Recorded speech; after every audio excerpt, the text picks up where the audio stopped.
Well, not too long ago, we started doing in the Let's Talk Micro podcast a series and we started with microbiologists, and I definitely want to open it later on to other lab professionals. But we get people from like medical lab scientists that they're involved somehow in microbiology, and they come to the podcast and talk about their careers, challenges, their starts. Where are they now?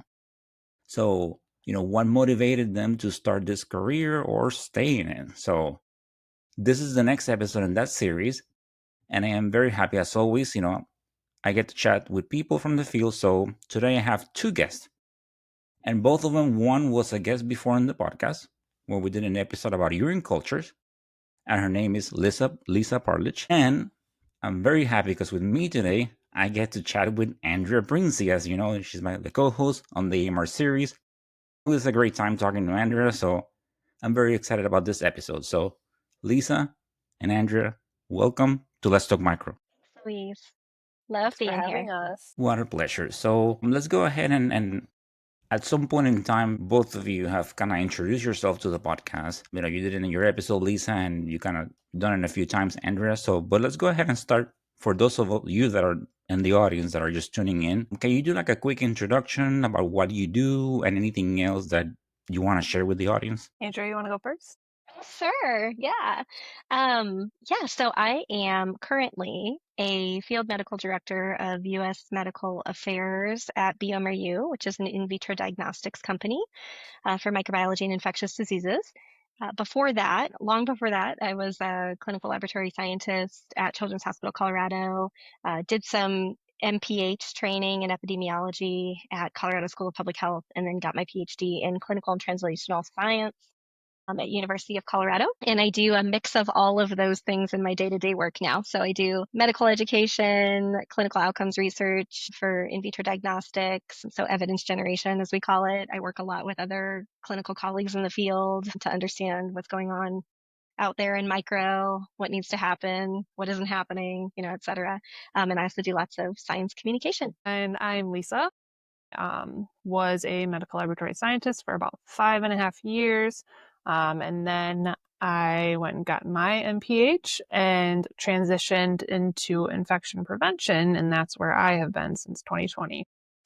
Not as involved with the lab, but they are partners. And I do get to use my micro knowledge pretty often on the job, which is pretty cool. So that's where I'm at today. Well, welcome again, and it's always fascinating to see how much we can do in this field, and all three of us, we got our starts in the lab, and I'm still doing it along with many other things.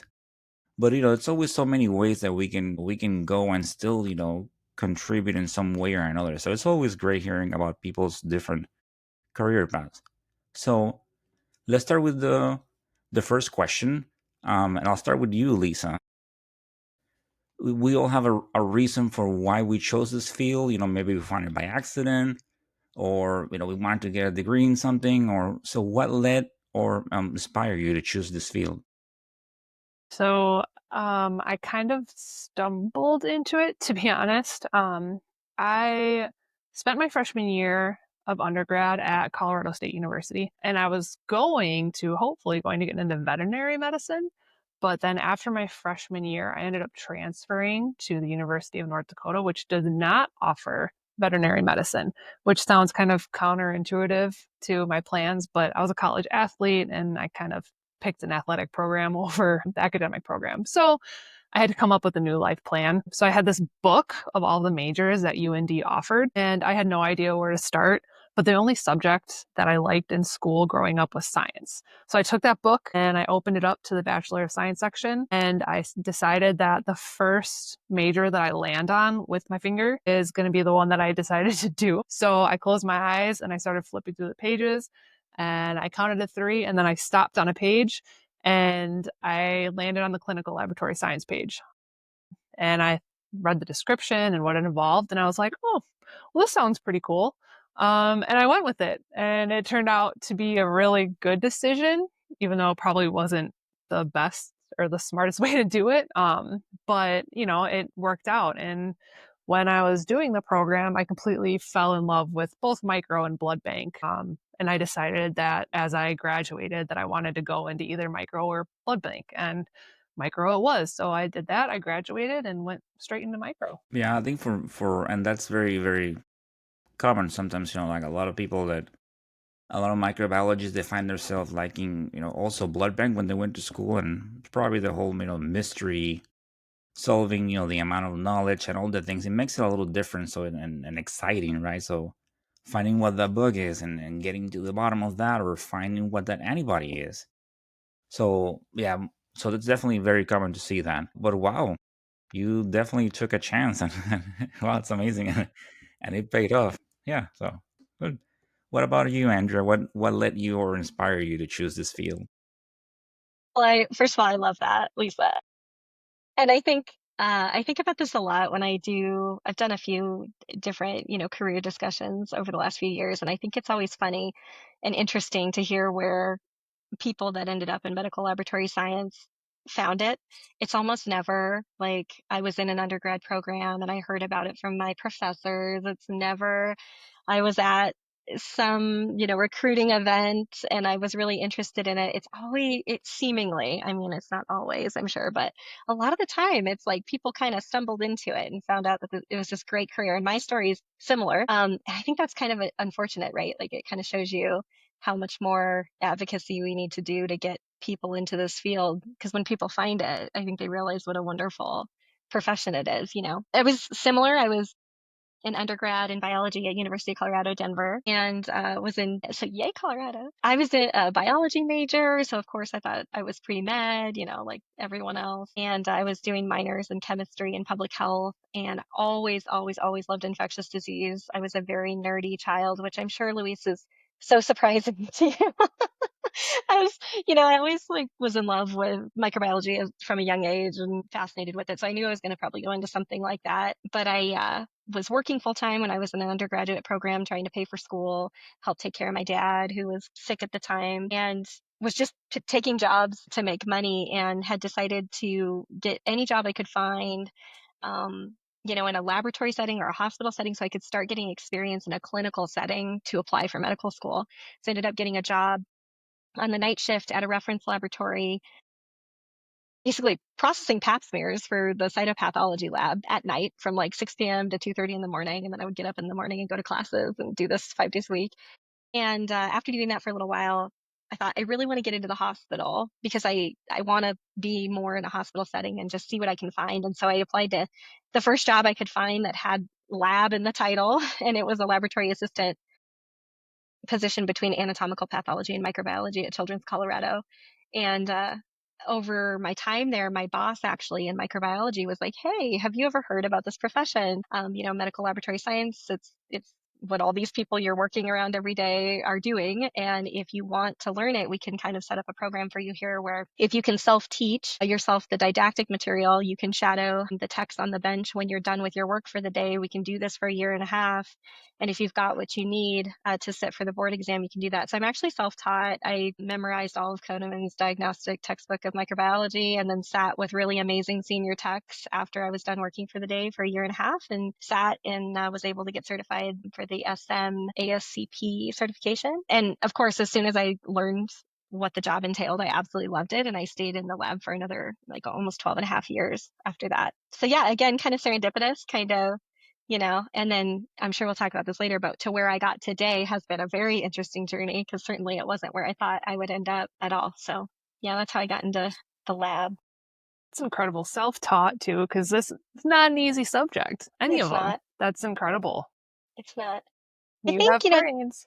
thank you. You know what I think it is? It's like I wouldn't recommend that to anyone, because I think the structured program is the best way to do this. But I think I was so scared I wouldn't get it right that I just really went hard, and I really, really, really got deep in it. And I'm certified just in micro, so I didn't learn all the other areas, which certainly helped. I mean, micro gets really deep as it is, but it was nice that I wasn't trying to teach myself all of the disciplines. It was just micro. So, and then of course, lots and lots of help from lots of really brilliant people around me. So It's sort of incredible. self-taught, but they helped a lot. Yeah. Thank you. On top of that, Kohnemann's, which is such a light read, right? It's only like 1,200 pages. It's no Yeah, big deal. No big deal. yeah. I remember the first time, yeah, when I was teaching, and they floated the idea of yeah, maybe let's use, condiments. And when I saw that thing, I'm like, oh my goodness, that's such a huge book. It's like, It so is. what? It's a Yeah, good text. It's a very good text. yeah. Okay. And so for the audience, and we did an episode about this. So you took the categorical certification for microbiology and ASCP, Hmm. which is, if anyone listening, if you want to tune into one of the back episodes with Amanda Harrington, she goes over the details about that. And now we're seeing more MLS programs that are actually coming up with like certificates where people can take, sometimes I think it's like 5 or 6 classes, and definitely microbiology. And then there's the one episode that I did that's also like in I think it's hematology. And so now you're getting the certificates where you can go in and take those 6 classes. It takes maybe like a year, do like a clinical rotation, and then you become eligible to sit for a categorical certification. So we're definitely coming up with many ways to get people in the lab, which is really good. We need the text and stuff like that. Okay, well, Andrea, you mentioned your first job, right? So you talk about your first job. So Lisa, when you completed your MLS program, and what was your first job in the lab? So because I did my clinical rotations down in Arizona, but I was looking to move back home in Wisconsin. So it's kind of where I'm from, kind of rural, very limited. But I found a hospital system that had a microbiology position open, and I thought it was destiny. I was like, this is it. This is what I need. If I don't get it, I'm going to be devastated. But unfortunately, I was able to land a job. This first one I applied to, it was with a system with, at the time, I believe, had maybe 7 or 8 hospitals in the system. And the micro lab was the core lab for that system. So we serviced all these hospitals and all of the clinics throughout the system. So it was a relatively large lab with a lot of input and output. So it was a very very busy job, which was good, which is what I was looking for. So it was perfect. So this core lab, and it ended up growing while I was there for a couple years too. So much so that it kind of expanded. Yeah, I got into the core lab with this huge health system that I grew up on, and it was perfect. It was everything I asked for. So everything worked out in my favor. I was very fortunate. Lisa, a lot of the things that happen to you do sound like destiny. I'm going to be honest. I, I'm like, oh my gosh, this is great. Everything is working out as she planned. I will say I've been I very love that. fortunate so far. I've had a lot of things just kind of fortunately happen. That's I'm so very, very, very blessed for that. So yeah, very, it very worked out. cool. I Yeah. love it. Yeah, I love it too. It sounds like a great story. I kind of wish like mine had gone that way, and I think it's just like I always mention in episodes and things like that. Like if this was a relationship, I feel like like microbiology sometimes doesn't love me back as much as or so. I haven't felt that. Understand. Yeah, it's like it's been a little bit of an uphill battle, but I am still grateful of all the things, of course, that being in this job have brought me. Like talking here with you and doing things like this. So still not the best love story, not even a love story. It's just I've been obsessed with this thing and I've been chasing it for a long time. It's a long poem, Luis. Right. I love that.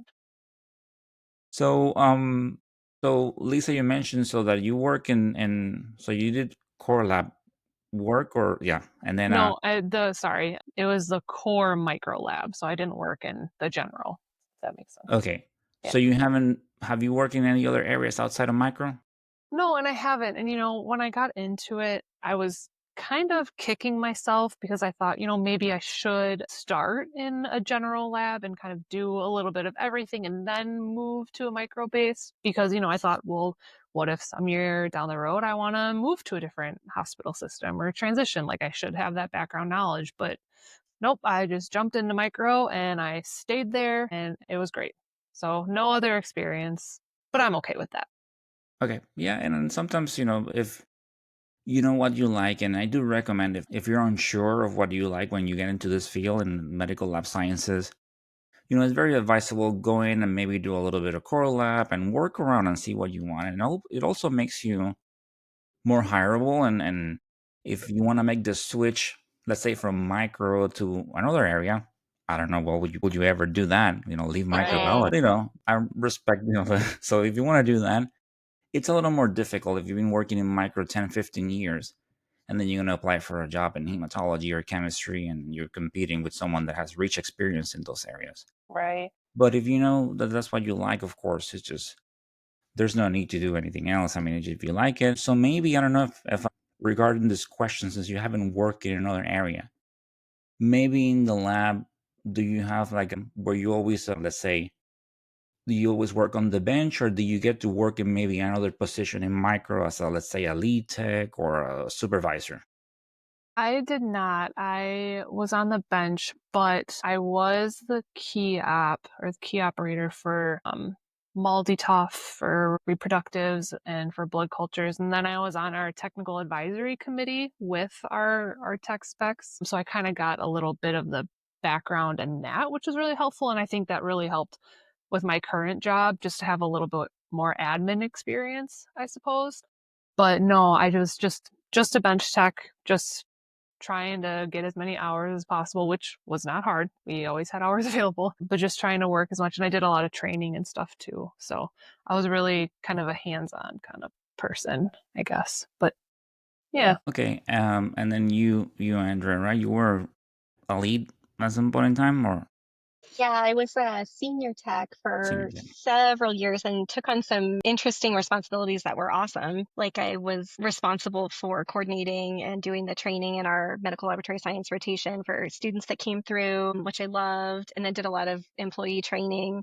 And then my favorite part was I got to, early in my career there, one of the more senior techs had trained me on this course that we were offering to clinicians from the microbiology side. And then I got to kind of revamp that and deliver that consistently for years, where we would get the infectious disease fellows to come down for 2 days and do this like 2 or 3 hour micro course with me 2 days in a row, where we would teach them about what we were doing in the lab and then what the results would mean for them. And they loved it. And it was a great way to build relationships at our hospital and get people to interact with the lab a little more readily. Loved that.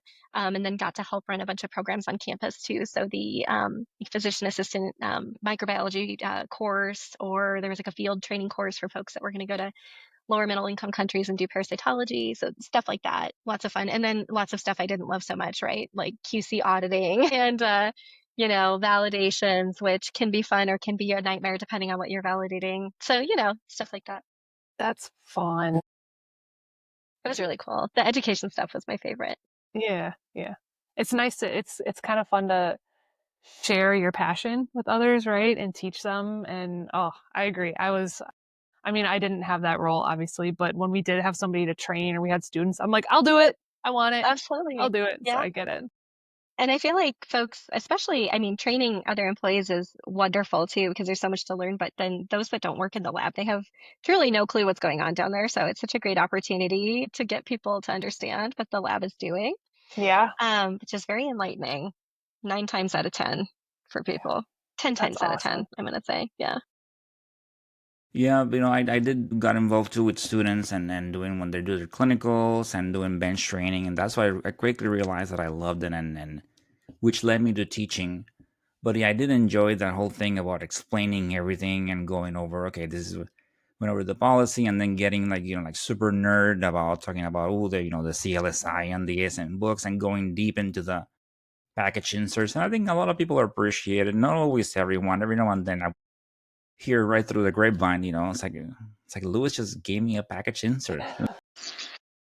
I'm like, I just wanted to, for you to understand how the tests work and all the limitations that it can have. But it's always like, but overall, it's definitely a great experience, right? Sharing your knowledge, and it's just those of us that that like to educate and teach is a very satisfying Very feeling and much. rewarding. And not only that, when you're training someone and then you see them come up with their own system and then they start reading things on their own and coming up, it's just like wow, like it's amazing. I work now with several techs that they were my students in micro, so it's kind of nice seeing that That's awesome. process from student to now peers. So it's very cool. Get So to watch them grow into yeah, a Yeah. little lab tech. yeah, I think I have like there's like four classes out there that they're professionals now. I love that. Yeah, I think I'm on season 5 right now. If it was a show, so I've been doing it for since 2019. Yeah, and just for the audience, sometimes you might hear terms like senior tech or lead tech. I think some facilities sometimes they might use them a little bit interchangeably. So it's just something Like years ago, like I was a senior tech. Now my title is lead tech. So sometimes it might be, one place might use one or the other. So okay, so overall, and some about regarding your experiences, and both of you, they are in microbiology. So obviously, you have mentioned that you like the training, right? The education, getting involved in some things. So what other things maybe you have liked, or what challenges have you faced? And we'll start with you, Andrea. We're saying specifically in the lab, right? Okay. I would Yes. say, I think my absolute favorite thing that actually I think led to my additional training down the road in my work now for sure was I was very fortunate to work at a center where we had a wonderful stewardship team and I worked so closely with a lot of the clinicians. And so if they had a research project that was tying in microbiology, I got to be involved in those. I absolutely loved that. It really was a great introduction to more like clinical, translational research or, stewardship focused research. In the acute care setting, I loved that. I loved going to rounds every day, and then I really loved doing the education piece. So those are my favorite parts.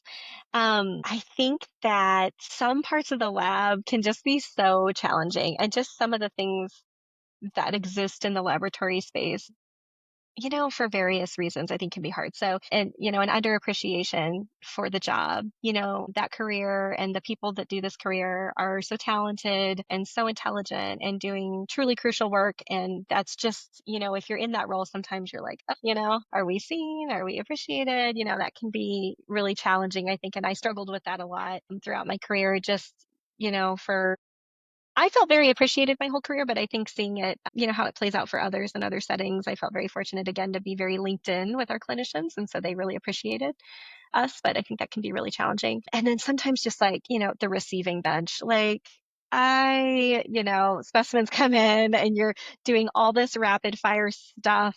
Everything on the receiving bench when I was working it was, a stat, and you're getting so overwhelmed and it's just you're getting completely annihilated with this volume. At least, I know it's different everywhere, but at least for me, it was like the front bench was where the CSFs were coming down with, the super fast turnaround time where you're doing all your plating and gram staining and reading the gram stain and calling, and your multiplex PCRs are coming off at the same time, and your blood cultures are coming off positive at the same time, and you're kind of in a million places. That bench for me was always a challenge. I loved to sit back on the miscellaneous bench and, look at a wound culture and, read on the patient's history and figure out what I was doing at my own pace that day. The receiving bench was my least favorite. Also, I'm terrible. I can't decide if I'm worse at mycobacteriology or mycology. I think I'm worse at mycology, but not great at either. I did all of the disciplines in the lab and was not the best at mycology. So I thought it It's was the hard. coolest. It is hard. I thought it was the coolest, but I just really wasn't very good at it. How about you, Lisa? What else have you liked, or challenges that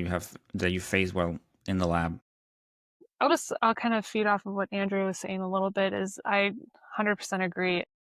Chaotic. It's so chaotic. And for example, your CSF, you go, you set it up on the biofire, and then there's another one. It's like, oh, I could have just done this at the same time, but you came 3 seconds later, and it's just back and forth, and the blood culture machine's going. It's just truly chaotic, and it really can take a toll on a person. So I understand that fully, how stressful it can be. But also, just kind of with healthcare everywhere, just staffing shortages and employee burnout was something that I really had a challenge with. I think we can all relate to that on some level. And, just kind of what we touched on a little bit is the constant turnover. So you're always hiring new people, you're taking your time, your tech resources and efforts used to train them. And then they're there for 3 months and then they leave. That was a lot too. So it is exhausting.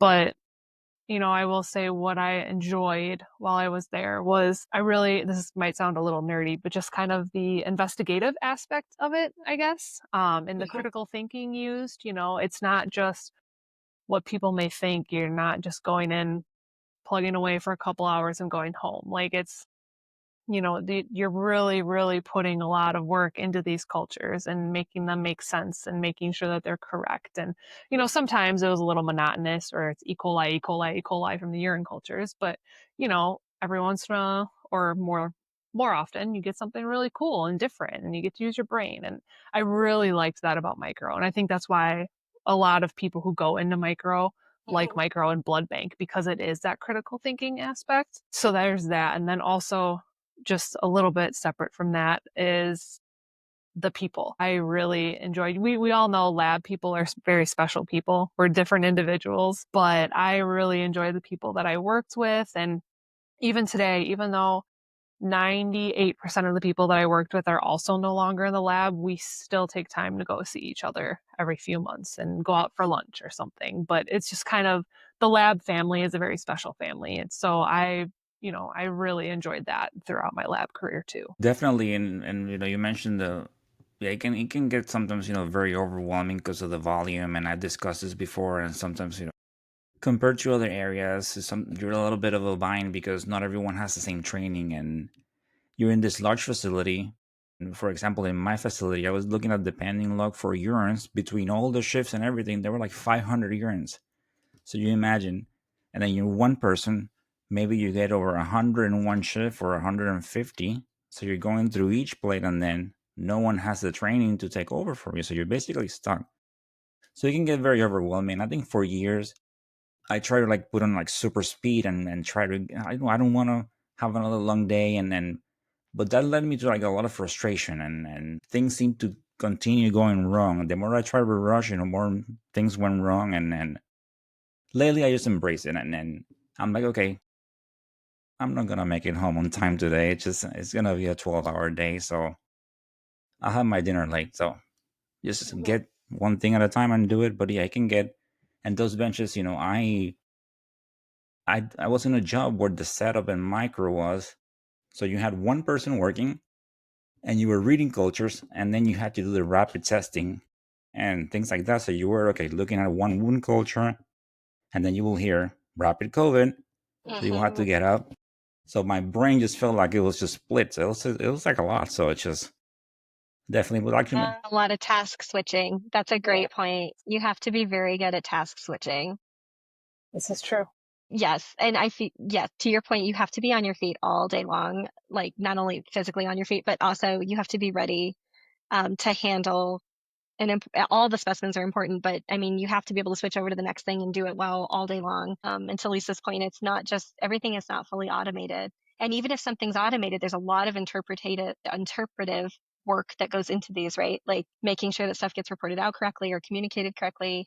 So that can be so hard with the volume because you do bounce around. And then you finally get in a groove, and then you get a call from the physician on the floor wanting to add on susceptibility testing or something like Yeah. that. It's just Yeah. always something to throw you off. Yeah. Yeah, and if you're like a lead or a supervisor, like you're not invisible, so everyone's asking you questions, and maybe you think you're about to finish. All of a sudden, someone comes with some sort of problem that you have to stop your work and get in and solve it. Um, well, I don't know, and you mentioned turnaround times, and I was just curious. It's a little bit dorky, but when it comes to the turnaround times, did you ever in your careers like you were so excited, like you're so busy, and think that you're meeting the turnaround time? You put the result in and you forget to send it or save it. Like Been Yeah. there. I'm amazing. I'm doing 10 things, but that CSF, I got it done in 45 minutes, and the next thing you know, phone You call, pull where's up my your pending CSF? logs and it's And I'm like, it's right still there on the sitting. screen. I'm like, oh my goodness. Yeah. Yes. Yeah, Yes. you're not alone. Yeah. Okay. So obviously, both of you are doing something different than when you started in the lab. So let's start with, Lisa, So what led you to your current position? So when I first got into the micro lab, I thought I was a very introverted person and I was excited to be in the lab just minding my own, and the more I worked, I was like, I kind of want to work with other people outside of the lab. And I still wanted to, do something that had an impact on patient care. But I also kind of wanted to be outside of the walls of the lab and I wanted to broaden my horizon. So that's how I got into infection prevention. I ended up, a colleague of mine actually, she was also thinking of switching her career at the same time. and we were chatting, and we just thought of infection prevention mainly because we had a run-in with an infection preventionist in our lab. Well, we had like a TB exposure, so that's kind of how we found out about the career. But I ended up job shadowing her and really enjoying it. And I was planning on getting my master's degree anyways, so I worked on my MPH. And as time progressed, I really decided that I really wanted to do infection prevention because, again, for some reason, I just became like the kind of person that wanted to work with other people and be an extrovert. And like I said, I just wanted to get more experience with other disciplines too. So I finished my MPH and started looking for infection prevention jobs. And it it is a good fit. I miss micro so much, and it still holds a very special place in my heart. And I go down and visit our own micro lab as much as I can. Be like, hey, you guys got anything cool today? Can I look at anything? But I'm kind of in a place now where I do get to work with the surgeons and the physicians and supply chain and EVS, and I kind of got to broaden out a little bit. So while I really do miss micro, I am in a place that suits me better, I suppose. So yeah, that's how I found it. Yeah, at the end of the day, we want to find that thing that is fulfilling, and at the same time, it's more compatible with us. And this is the reality. It's great work, but sometimes, especially with the life work balance, it can be affected. The long hours at the hospital, and so it's just some people. They're okay with working the bench for 30 years. And it's very respectable and admirable. We're all doing great work. But yeah, at the end of the day, we choose what we like to do and what's best for us and our family. So, but yeah. So what about you, Andrea? After conquering condiments and doing many years in the lab, right? Yeah, so my story is actually going to sound kind of similar because I almost went the same exact route. This was let's see, it was 2012. I had been in the lab at that point for maybe 4 years and was loving the work, but was again working really closely with the infection preventionist and the ID team. And I was like, man, infection prevention seems really cool. And one thing I'll say is I think you can never go wrong starting a career as a clinical microbiologist ever, like in the hospital laboratory or in a clinic, because those skills transfer to so many other job roles, and you literally have a skill set few others have, truly, and you bring a very important perspective to all these other roles and responsibilities. So that's one thing I'll say. And I had known other microbiologists who had gone into infection prevention, and I was like, okay, I know I'm interested in public health. I minored in it. I'm really interested in epidemiology, but I think I might want to go into infection prevention. So I'm going to go get my master's in public health. I'm going to choose a focus of epidemiology, and I'm going to pick infection prevention and control people from my hospital to be my mentors on my thesis project. And then maybe I'll just roll right into that work. And so loved my MPH program, learned a ton. That's actually where I started to fall in love with epidemiologic research methods, which we'll come back to. But lots of people actually don't know this about me. My thesis project was focused on surgical spine infections in the pediatric spine OR, looking at, is there any way we can see if there's something going on with the environmental hygiene in the room that might be contributing to post-surgical spine infections? And so I would go in the very early morning. I would collect samples from all over the room. I would watch the surgery be done. I would count how many times people touched things and who came and went. Then I would collect samples again right after surgery. Then I would collect after they did a turnover. I did this all day for months and months and months and months while still working. Finished the project, loved it, thought it was so cool, and was like,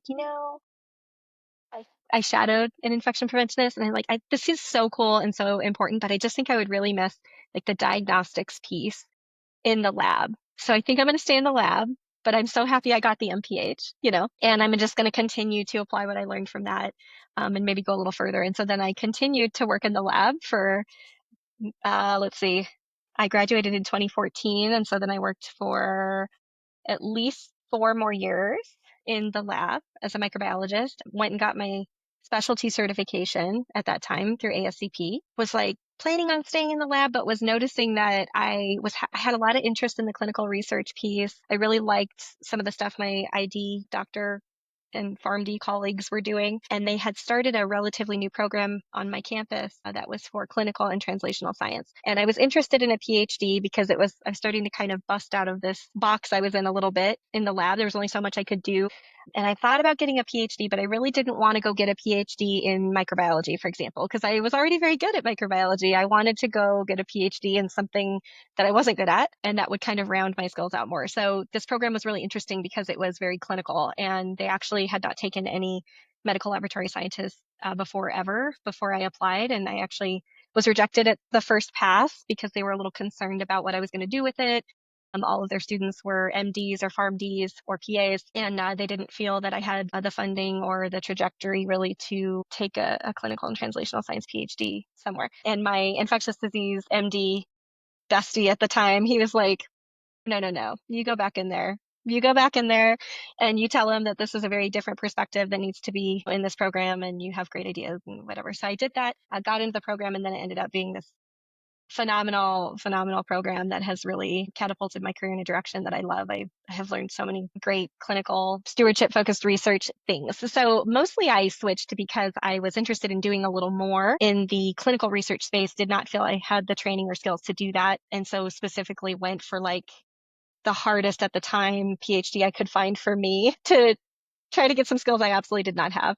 And it was a journey, right? Because I felt a bit alone through the program. I didn't have anyone really like me in the program, but made a lot of great friends and learned a tremendous amount. And both my mentors were clinicians. And so I kind of grew up with this I'm a laboratorian, but then got a lot of my advanced training from clinicians. So I do think like both quite a bit. And I think that's been a really great skill set to get. So it really wasn't because I wasn't happy. I think I could have been a medical laboratory scientist forever. I really loved it, but I did want to do an additional layer of clinical outcomes research and public health focused or clinical research focused work that I wasn't able to do without that training. So that's why I went and That's did it. so cool. Thank I you. love that. Thank Good for you. you. Thank you. Lisa's so nice, Louise. I will do 20 more podcasts with her. I'll say that about you. Oh my goodness. Can I Lovely. ask? So then is your current role, are you in a hospital or are you in a research No. lab?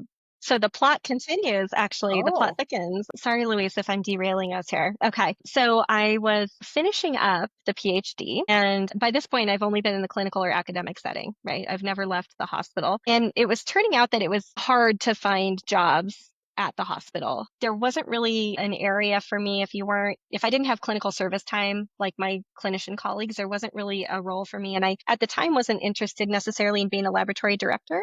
I kind of wanted to try something different. And so I looked at the School of Public Health. There wasn't really anything. And then these industry jobs kind of started popping up. And I was like, I've never ever considered industry because I've always been told that it's a bad place and you can't go there. And industry is not a good place for, there's a lot of negative bias against it. And that's kind of the field I grew up in. And so I assumed it was not good. Started exploring this position called medical science liaison, and it sounded amazing. It's like we need someone that's a clinical microbiologist that has other clinical training, has to have at least a PhD, loves to do medical education, cares about diagnostics, cares about research. And I was like, oh, this is interesting. Okay. And the company that I was interested, which is the one I'm at now, I was actually interested in applying for. They came to me first and asked if I was interested in being it's called a key opinion leader for them. If you're doing work in the field that they would like to hear from you on your opinion on things or give talks or whatever.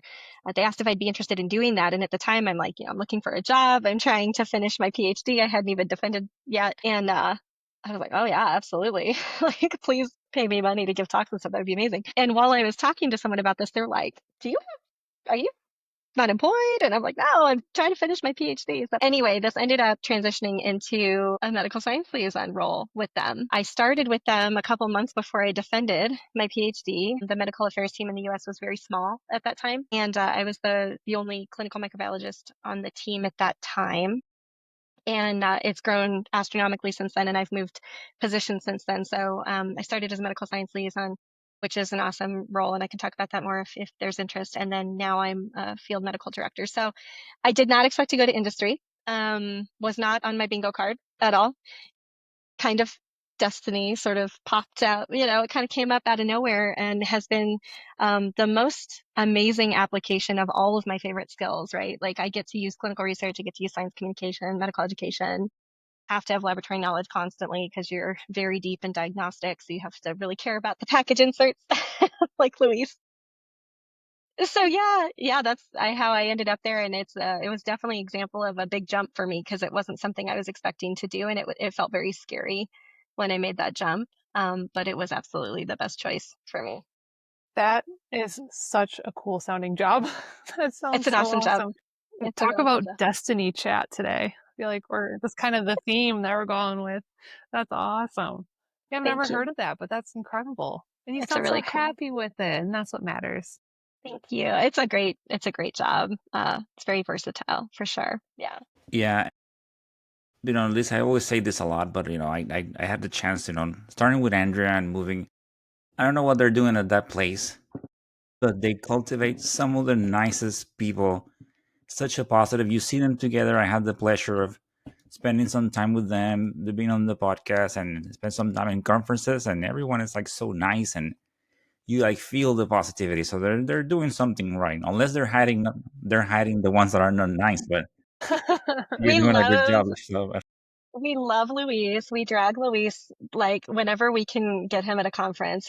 We're like, come to breakfast, come to dinner, Luis. We just love you. Amazing. And then they come as guests on the podcast, and we all just love Luis. I think he's so great. It's a great group of people. I think I think it's company specific for sure, but you have to think about if you're in infectious disease diagnostics and you're representing the medical arm of the company, you have to care a lot about the things that medical laboratory scientists care about and that providers care about. You care about a patient at the end of the day. You care about how a diagnostic test is going to change their life.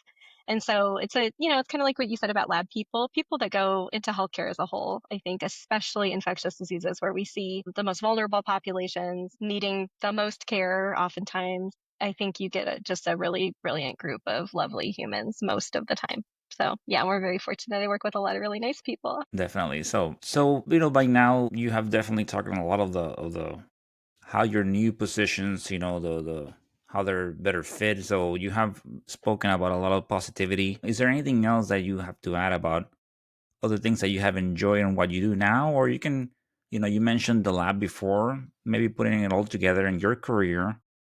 Maybe if you can talk about maybe some other positive things and after leaving the lab, any other challenges. And I'll start with you, Lisa. Yeah, I will say anytime you leave something that you're used to, and, when I was thinking and considering of leaving the lab and, going elsewhere, I just constantly had the thought, like, what if the grass isn't greener? I know micro, I'm good at micro. Can I be okay at something else? And, it was really kind of difficult and challenging to tell myself it's okay to go and try something else and to leave what you're familiar with. It's okay to step out of your comfort zone. And I'm glad I did. And, I am so grateful for the time that I had in the lab. And, it was 5.5 years, which isn't too long, but it's also not too quick either. The skills that I learned when I was there, and it really built me up as a professional, which, probably a lot of people don't associate being a lab tech as, building your professional skills. But, I became more organized and I learned how to do things like policies and some of the other things and, to kind of just develop myself professionally, which helped when I went into a different career. Stress management, because it was stressful, it was a lot. Like we talked before, it's just chaotic. So I'm really grateful for everything that I did learn in the lab to help me build my career and get me where I'm at today. So again, I mean, a lot of people, we understand the stresses and how much it can really wear down a person, but there is the positives too. And, there's a light. And yeah, I will never take for granted my years that I had. And you, Andrew, you mentioned, especially with the position that you do, and you get to apply many skills, and there's many positive things. So, is there anything else that you had to want to add about positive things, and also maybe any challenges that you have faced post lab?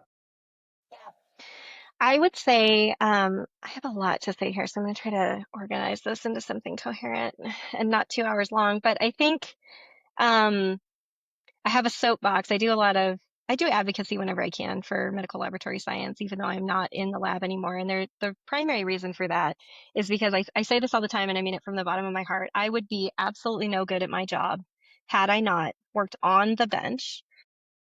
And I'm not talking about running a lab, directing a lab, if I had not been on the bench for over 12 years and learned the skills that I learned in Clin Micro, I would not be half as good at the job that I do now. I see it every day. Medical laboratory scientists and the training and the knowledge that they have bring special skills and perspectives to alternative roles, and it's needed. It's necessary a lot of the time. So I would not have changed my trajectory or the way I entered the role that I'm in now ever in a million years. I would have absolutely gone through the lab for the length of time that I did any day of the week. I think it is the most amazing skill set. And honestly, I mean, I truly mean that. And I think anyone that works with me can tell you there is value to my Clin Micro knowledge and the experience I had in the lab doing the things that I've already mentioned that comes into my work every single day. I would also say that I think medical laboratory scientists, sometimes we get a little bit nervous to jump into other roles that just in general feel scary. So there's been a lot of scary moments in my career for sure. I told you about the PhD program felt very scary. Literally up until the end, it was a challenge for sure. My role in industry, very scary, very different than what I was doing in the clinical lab, and was a huge adjustment. Wasn't always happy days, was not always sunshine, lots of challenges there. Learning to work in industry, I think, has been interesting, learning to navigate leaving a hospital and going to, a for-profit organization that's selling a device, but that you have this very specific medical role that plays into how these things are used and understood and implemented, which is essential, and kind of trying to figure out that dance and where that all, how that works out has been challenging for me. And then I think for me, I'm always learning, always growing. So I'm doing like another master's certificate program now, or like if there's an area that I feel like I'm lacking, I'll always pursue. So for me, it's been really fun the last, I'd say, year and a half. Been really, really working on continuing to develop my clinical research skills for like clinical outcomes research for diagnostics. So that's really challenging. There's a lot of stuff in that area I don't know as well as I'd like to. I know a lot from my training, and I don't know even the half of what I probably feel like I should know to continue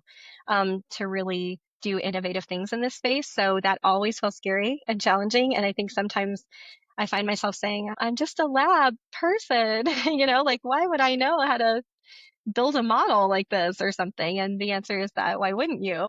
Why wouldn't you know that? We can do all these things. My favorite saying is no buckets, no boxes. I don't think you should box yourself ever. Obviously, you have a job role, but I think people should try to expand beyond that as often as possible. And I know that makes me a little bit of a renegade, but I think, the skills you get from the laboratory, take them and run. The world needs a lot of that right now. And I think you're starting to find the way that healthcare is changing constantly. We really need people who can cross a lot of different groups. The microbiologist in infection prevention makes for a much better infection preventionist. The microbiologist that can think about study design methods for diagnostic tests makes for better understanding of the impact of a diagnostic test. You know what I mean? So I just think everyone should try to be as dynamic as possible and don't be afraid to take the jump. But I'd say that has felt pretty scary for me pretty much all the time. I'm nervous a lot about things. People think I'm never nervous to give talks or do projects or anything. I'm very nervous all the time. But I just, if we're not learning, what are we doing? So you got to put yourself out there. That's beautiful. Lisa, you're so nice. I really enjoy you. Stop it. You're so fun to hang out with. Thanks, Louise, Yeah. No, I for have like this. letting us be besties. This is great. Oh yeah, of course. Yeah, that's one. If you get nervous, you really hide it well. I had the Thanks. chance to. Yeah, Thanks, Truly. I Louise. had, I had the chance, to spend some time with you and watch you speak and do things like that, and you look very confident and very 100% on top of it and no nerves. You're doing a great job. Thank you, Louise. Right? You know, by now we have talked about, we mentioned with the challenges, we have mentioned things like, mentioned staffing, volume. So those are obviously some things, awareness, right? Some things that could be improved in this field, both in the lab and microbiology. Anything else that comes to mind, or you think that it could be improved in this field, Lisa? I think maybe if I was still in the lab, I might have a different answer now. But, when I was there, I would say, and, Andrea, this is perfect because you talked about this a little bit, but if I was still in the lab, I would have said that I wish that other departments or even just the general population had a better understanding of what, not just micro, but the lab, what they do and how it really impacts patient care.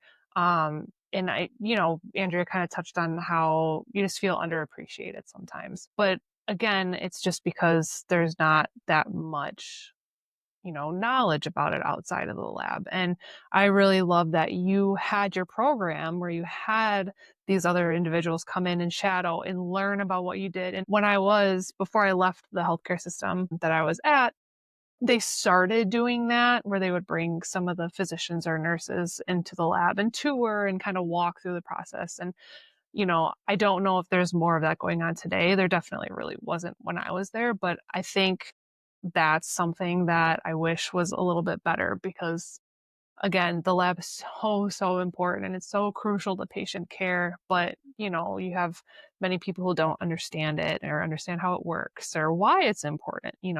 So I wish that was probably different. And I totally understand that that's the goal of, ASCP and ASM, it's kind of the goal and it's a difficult one to achieve. But, once we get there, once we get the recognition that they need, I think that would be a huge, huge positive impact for all lab techs. Yeah, agreed. And sometimes, unfortunately, we get like a little bit of the negative light, or why is it, the test delayed and what's happening with this.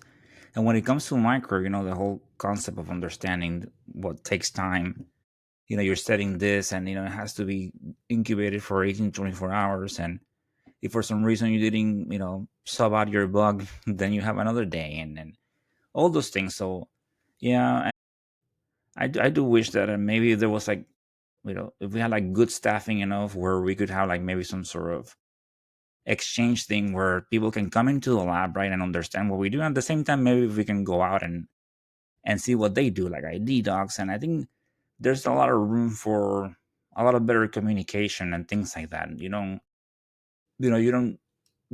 Sometimes in the lab you feel a little like alone, and maybe all you get is that phone call. Where's my thing? Or I'm adding this order.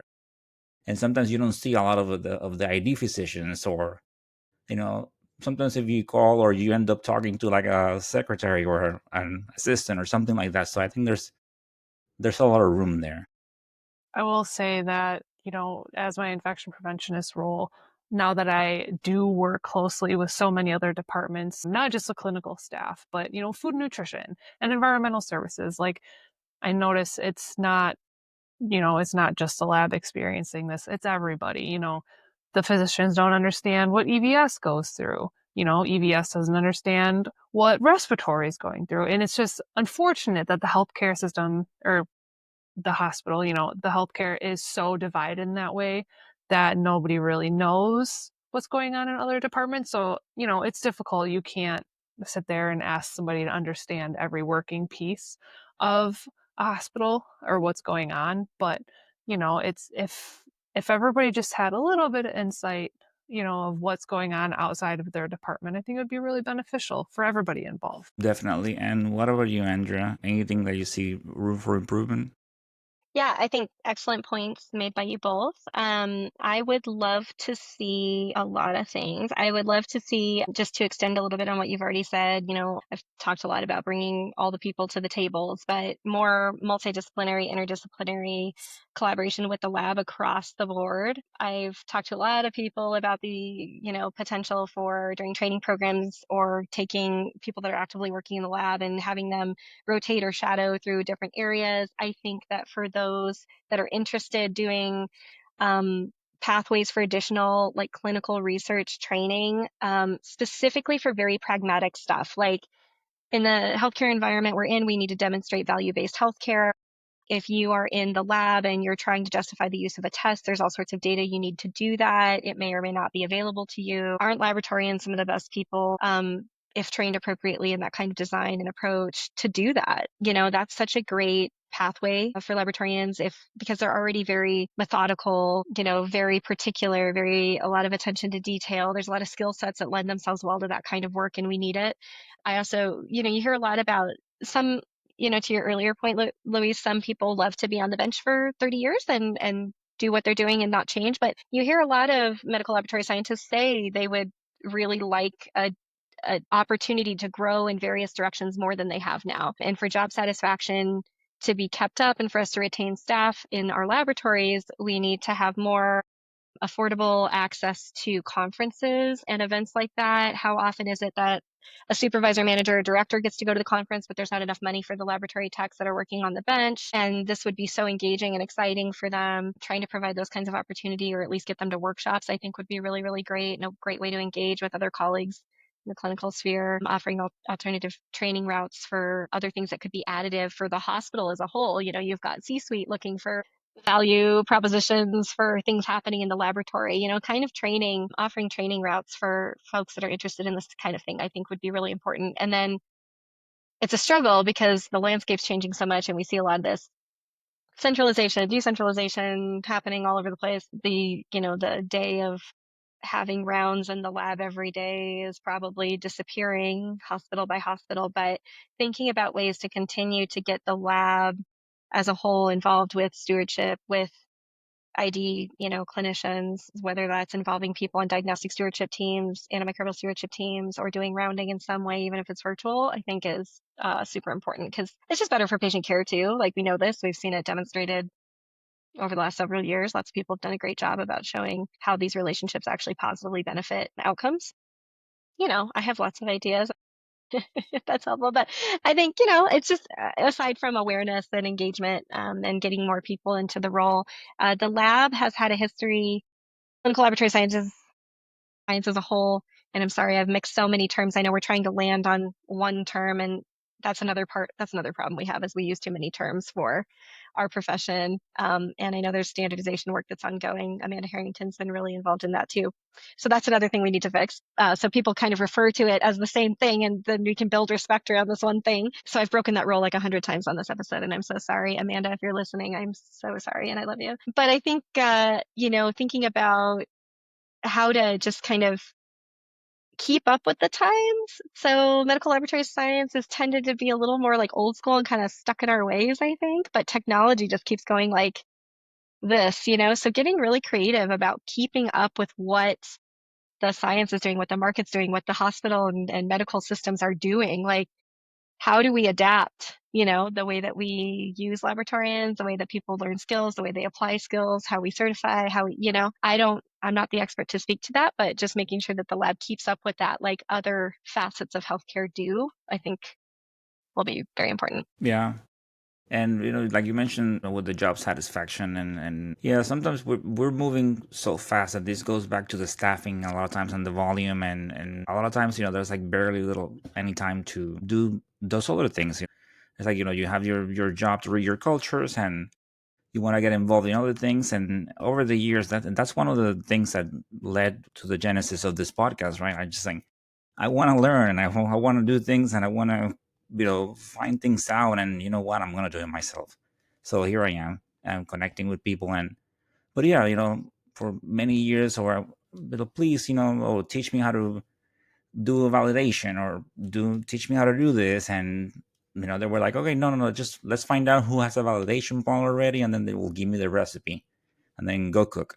So it's like I'm not learning things. So it's like just a lot of those, definitely a lot of challenges that we have ahead of us. So there's the question of advice, and we have touched on, Andrea, you mentioned, right? Sometimes it can be a little scary to jump into things.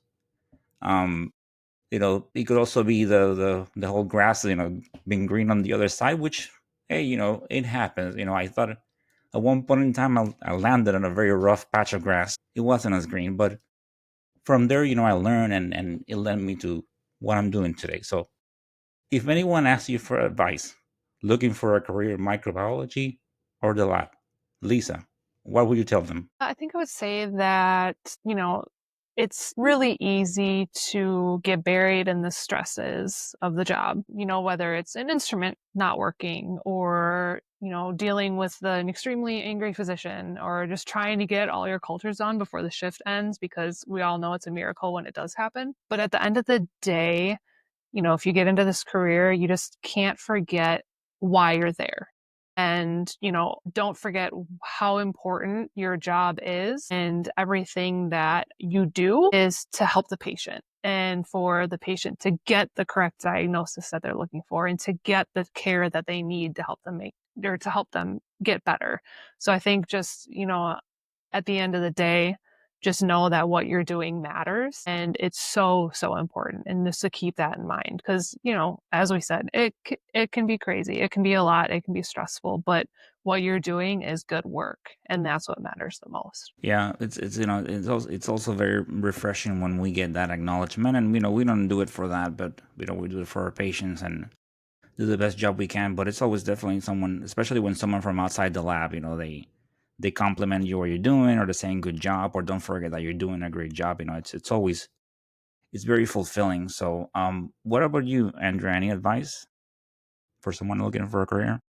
Yeah, I think everything Lisa said is spot on. I would just say, I'll just add a little bit, kind of what I've already said. If you are in a laboratory career or beyond, you find something else you want to try, whatever, it doesn't really matter where you are. I would say if there's something you want to learn, you do not have to wait to be handed that thing to learn it. You can learn things from books, you can talk to people, there are resources all over to learn the things you want to learn. So please don't feel limited by what is, directly handed to you, if you will. I think there's so much opportunity to expand your mind outside of just what's kind of prescribed. And then I would say, like I've said before, don't be afraid to kind of go outside the box and try something a little scary. So Luis, for example, starts the podcast for fun, but has gotten so many accolades, recognition, met so many great people, getting support from like just acknowledgement and support from scientific organizations. I think that's just taking a leap of faith and doing something that's following your passion, but could certainly, who knows where that will lead.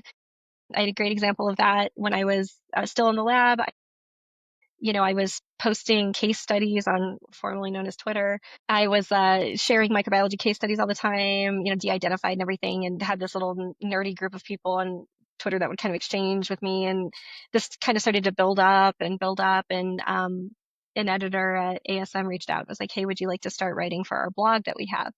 And then I was so excited to join that. I started doing that. I met all these amazing Clin Micro people. I really advanced in my writing skills. I learned how to be edited by someone that's a great editor, and I've been doing that for the last several years. And now there's, 35 articles with the ASM Bugs and Drugs blog. And I've learned so many great things and done so much with people and have given talks based on those, some of those articles and things. And it's just an example of like, it was just doing micro stuff I loved, and it was of interest to someone and opened up some doors, and actually was very career elevating for me to get involved in that way. So just kind of saying, don't be afraid to try stuff. I mean, be ethical and be smart about it and be thoughtful. But if it's, your passion, go talk to someone, introduce yourself to someone, ask them questions, try something new in the laboratory, out of laboratory, wherever. I think the job can potentially be what you make it if you have the bandwidth to try to explore some of those things. Yeah, well said, and as something that we repeat here in the podcast over and over, and yeah, like, as you talk about introduce yourself to someone, you have a question, you go to a talk and you like it, you have some questions, so you see a publication, just send them an email, talk to them. That's how I get the guests. That's how I met you, Andrea, and Lisa. I saw Lisa at ID Week, giving a presentation, and then I saw her by the posters, and I talked to her about her presentation. Told her about the podcast. Andrea was posting on Twitter the same thing. I emailed her about the Breakpoints article. Hey, would you like to be a guest and things like that? She said yes. So, and here we are. So it's like a lot of great people out there that they're willing to talk to you, to share information, but just don't be scared. And take it from me, like I am the biggest introvert on the Eastern Seaboard and probably more. Anyway, I will. But the fact that I teach, I talk to people on the podcast, so yeah, don't be afraid to get out of that comfort zone that you have. Just go for it. If people say no, that's it. I think you might be surprised. A lot of people say yes, so don't be afraid. Okay, so this question, I ask it in this series, and we all have that organism that we consider our favorite bug. So either right, we like something, could be a smell, could be the morphology, could be like a some mechanism that it has, or something fascinates you about the organism, and you consider it your favorite bug. So, Lisa, what is your favorite bug? I just see Andrea's eyes light up, so I can't wait to hear what she has to say. I don't know, mine's pretty boring, but I've always really liked group A strep or strep pyogenes. But one, I just like how it has this very typical morphology, right? It's just this little gray colony, beta hemolysis, like easy. But then you get this real mucoidy guy that shows up and you have no idea, thinking you don't think it's going to be a strep, but then you Gram-stain it and you do everything. And it's a group A strep. And it just throws you off. And I was on the reproductive bench a lot. So I saw a lot of group A's and I just loved that.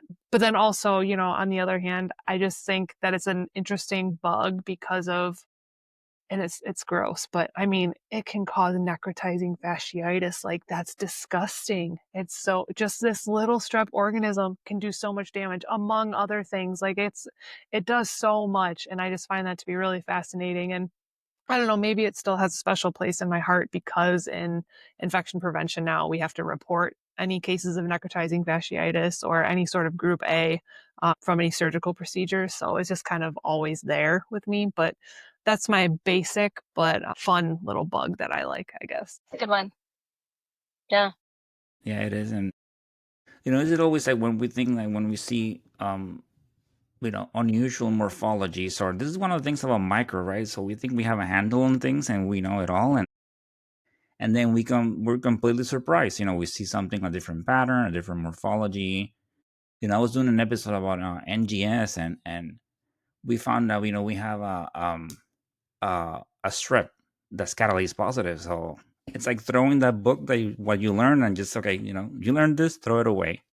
Everything goes down. So it's definitely, it keeps us on our toes, and it's so amazing and fascinating how these things, they just make us learn, and they change and they adapt. So what about you, Andrew? What's your favorite bug? Mine is also a strep. It's Oh, strep vaginosis. If I could put it in a car freshener, I would do that. I think it smells delicious. I loved that it was always this wimpy little bug that you sometimes would smell before you'd see it on a plate. I mean, we'd be like, which of course we're not smelling our plates. don't smell the plates. We Wink. we weren't we were yeah, we weren't smelling our plate. That is like, I'm sorry. I know I'm not supposed to say it, but like, it's a diagnostic tool is your nose and Yes, micro. I know I'm not supposed to say it. I'm 100%. sorry. Pretend I didn't say it. Everybody forget what I just said.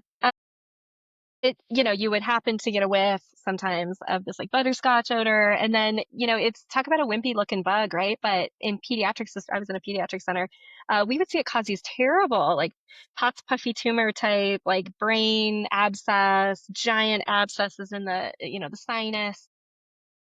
It was always kind of tricky to work up. It doesn't want to do anything. It doesn't want to go into solution well for susceptibility testing. It was just kind of a pain.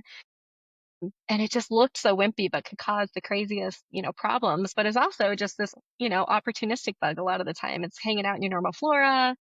It's a friend until it's a foe. I don't know. I just think it's kind of a cool bug. I love how it smells. So it's I'm most so important. glad you said that because I legitimately was going to give that as my answer. And then I switched like the last second. I was like, no.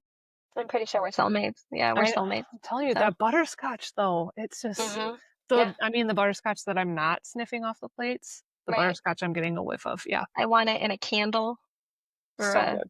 car freshener.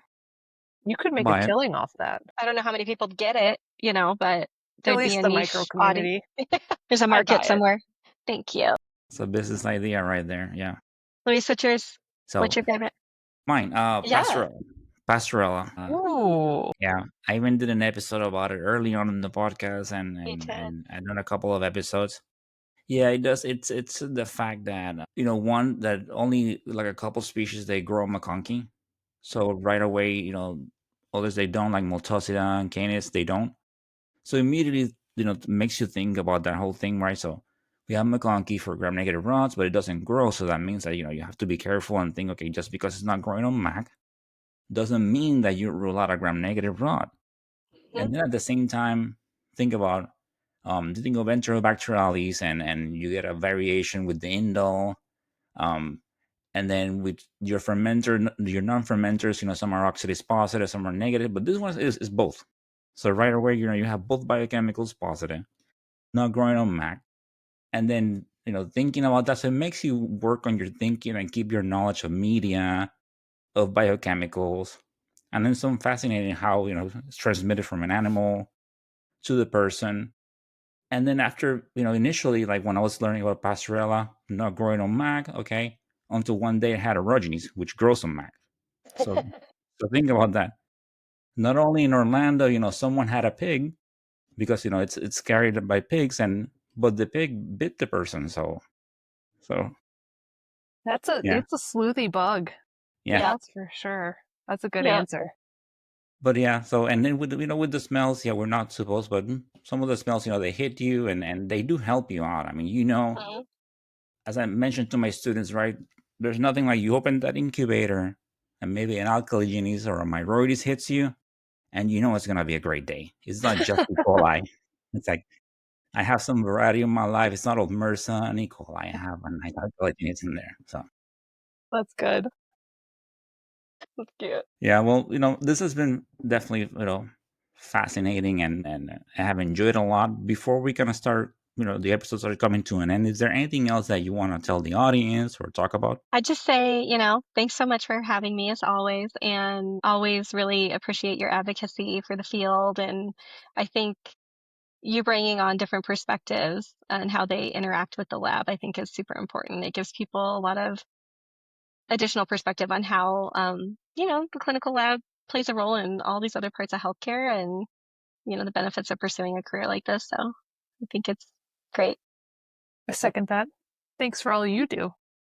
Yeah. My pleasure. It's just sometimes, as like you mentioned, Andrea, not all the days are great. You do have your challenges and sometimes overwhelmed. But overall, it's just one of those things that with the work and with this that I'm doing with the podcast, and I mentioned this many times, but you're recording, you're putting your things out there. You have maybe like some sort of notion of who's listening or not, but then you send an email to someone asking him to be a guest, like what happened with Andrea, and then they turn out like they have been listening or they like what I'm doing, and then you go to a conference and hey, you're the guy from Let's Talk Micro. So it's definitely very cool and very rewarding, and then that at least it's making an impact out there, and you know I'm gaining so much from it too. So I'm learning, meeting people. I'm planning on doing this for a long time.